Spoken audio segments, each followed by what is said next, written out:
मुझसे बहुत ज़्यादा ख़वातीन ऑफेंड हो जाती हैं। वो कहती हैं तुम कैसे वुमेन राइट एक्टिविस्ट हो? तुम तो ख़वातीन के बारे में गलत बातें माइक पे चढ़ती हो और गलत बातें बोलना शुरू कर देती हो। वो देखें गलत बातें क्या हैं? देखें जी, वही मैं बोलने लगी हूँ।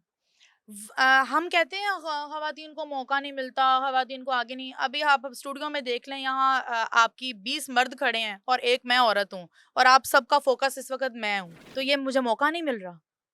होना तो ये चाहिए था कि मैं कहती प्लीज़ मुझे जाने दें, और आपके नहीं, आप औरत हैं, आपको हम अंदर नहीं जाने देंगे। क्या ऐसा कभी हुआ है? हुँ। ख़ातून को हमेशा ज़्यादा प्रोटोकॉल मिलता है। ख़ातून की हमेशा एक्स्ट्रा केयर की जाती है। उसको मतलब अगर आप किसी लड़के को बुलाएँगे तो आप उसको कहेंगे भई तुम आ जाओ खुद।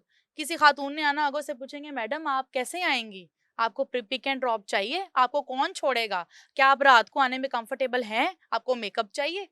हम ख़ातून को ज़्यादा फैसिलिटेट करते हैं।